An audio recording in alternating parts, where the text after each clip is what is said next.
തിങ്കളാഴ്ച രാവിലെ ഈ പത്രവാർത്ത കണ്ടിട്ടാണ് ഗാർഡനിലേക്ക് ഇറങ്ങിയത്. വീട്ടിൽ മതിലിനോട് 3 അടി മാറി ഒരു ചാമ്പമരമുണ്ട്. 4 വർഷം കഴിഞ്ഞ് ഇപ്പോഴാണ് അതൊന്ന് പൂത്തത്. എന്നാൽ പിന്നെ ആ പൂവിൻ്റെ വീഡിയോ ഒക്കെ എടുക്കാമെന്ന് കരുതി അങ്ങോട്ട് ചെന്നപ്പോഴാണ് കഥയിലുള്ള ട്വിസ്റ്റ്. ഒരു ചെറിയ കൊമ്പിൽ ഒരാൾ സുഖമായിട്ട് ഒന്നും അറിയാത്ത പോലെ ഇരിക്കുന്നു. ഒട്ടും പ്രതീക്ഷിക്കാത്തൊരു അതിഥി ആയതുകൊണ്ട് എന്നാൽ പിന്നെ പുള്ളിയെ കാര്യമായിട്ടൊന്ന് ഷൂട്ട് ചെയ്തേക്കാമെന്ന് വിചാരിച്ചു.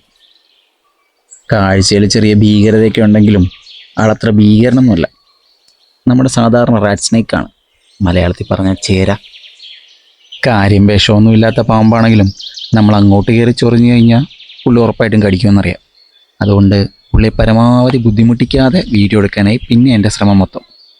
ഈ പാമ്പുകൾ ശീതരക്തമുള്ള ജീവികളാണ്. അതുകൊണ്ട് തന്നെ അവയ്ക്ക് ചൂടധികം നേരം താങ്ങാൻ പറ്റില്ല. വെയിലിന് ചൂടേറി തുടങ്ങിയെന്ന് മനസ്സിലായതുകൊണ്ട് തന്നെ ആൾ അധിക സമയം അവിടെ ഇരിക്കില്ല എന്നുള്ള കാര്യം എനിക്ക് ഉറപ്പായിരുന്നു. ചേരകൾ വന്ന വഴി മറക്കാറില്ലെന്ന് കേട്ടിട്ടുണ്ട്. അതുകൊണ്ട് തന്നെ ആളവിടെ എങ്ങനെ എത്തി ഇങ്ങനെ തിരിച്ചു പോകുമെന്ന് അറിയാനൊരു കൗതുകം തോന്നി. വെയിലിന് ചൂട് കൂടിയപ്പോൾ ആൾ മതിലിലേക്ക് ചാഞ്ഞു നിന്ന് മരക്കൊമ്പ് വഴി നേരെ മതിലിലേക്ക് ഇറങ്ങി. എന്നിട്ട് അപ്പുറത്തെ ഒഴിഞ്ഞ പറമ്പിൽ ചാഞ്ഞു നിന്നിരുന്ന മരക്കൊമ്പിലേക്ക് പതുക്കെ കയറാൻ തുടങ്ങി. ഇന്ന് നമ്മുടെ ഇന്ത്യയിൽ കാണപ്പെടുന്ന പാമ്പുകളിലെ ഏറ്റവും വേഗത കൂടിയ പാമ്പുകളിൽ ഒന്നാണ് നമ്മുടെ ഈ ചേര. അണലിയെപ്പോലെ 360 എന്നുള്ള ചീത്തപ്പേരൊന്നും ഇല്ലെങ്കിലും കർഷകൻ്റെ മിത്രം എന്നൊരു നല്ല പേര് നമ്മളെ ഈ ചേരയ്ക്കുണ്ട്.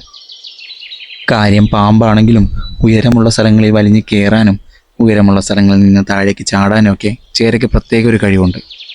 വളരെ ഫാസ്റ്റായിട്ട് റിയാക്ട് ചെയ്യാനൊക്കെ ചേരയ്ക്ക് പറ്റും. ആൾ പൂർണ്ണമായിട്ടും സേഫായി അപ്പുറത്തേക്ക് എത്തി എന്ന് ഉറപ്പാക്കിയപ്പോഴത്തേക്കും ഞാൻ ആ കമ്പുകൾ രണ്ടും അങ്ങ് മുറിച്ച് കളഞ്ഞു. ഇനി വരുവാണെങ്കിൽ പുള്ളി മതിൽ ചാടി വരട്ടെ.